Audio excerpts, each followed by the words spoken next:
नमस्कार दोस्तों, स्वागत करता हूं आप सभी को टेकीराज यूट्यूब चैनल पर। आज के इस वीडियो में मैं आपको बताऊंगा कि कैसे आप यूसीओ बैंक का internet banking application registration form को कैसे आप भर सकते हो।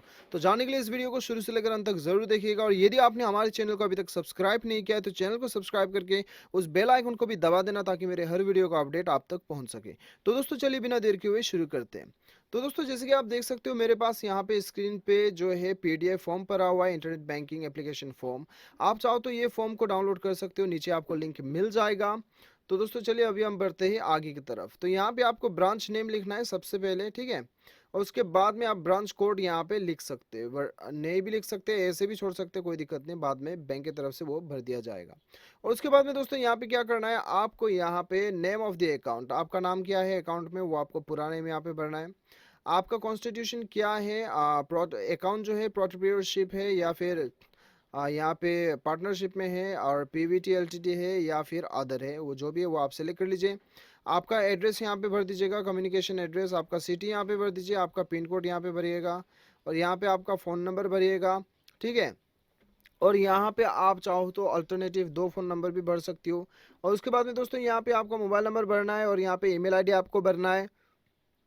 उसके बाद में दोस्तों यहाँ पे आपको बताया जा रहा है कि choice of the corporate ID in the order of the preferences.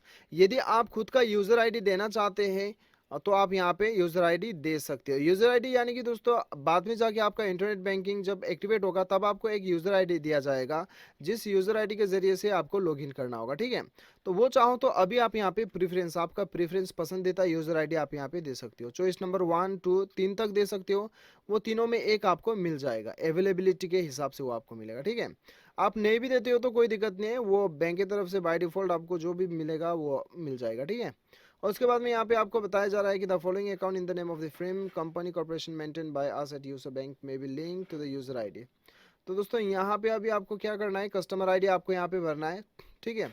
Customer ID आपका यहाँ पे भर दीजिएगा, और यहाँ पे ब्रांच नेम आपका भर दीजिए, और आपका नाम यहाँ पे भर दीजिए, अकाउंट टाइप यहाँ पे सेविंग भर दीजिए, और अकाउंट नंबर यहाँ पे भर दीजिएगा, ठीक है।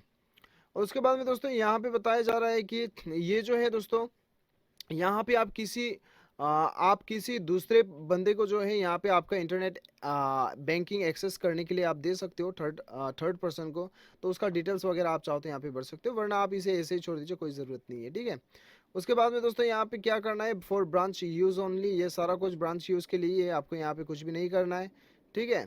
तो यहाँ पे क्या करना है दोस्तों, ये सारा कुछ ब्रांच यूज़ के लिए, आपको यहाँ पे कुछ भी नहीं करना है। सारा कुछ भरने के बाद में आपको सिंपली आपके बैंक में जाके बैंक मैनेजर को ये सबमिट कर देना है, और बैंक की तरफ से जितना भी दिन लगेगा इसको प्रोसेस करने में, उसके हिसाब से आपका इंटरनेट बैंकिंग एक्टिवेट करवा दिया जाएगा। मुझे उम्मीद है कि आपको वीडियो पसंद आया होगा। वीडियो पसंद आए तो एक लाइक ज़रूर करना, चैनल को सब्सक्राइब करना। मिलते हैं अगले वीडियो में, अभी के लिए इतना ही। Till then bye bye, take care.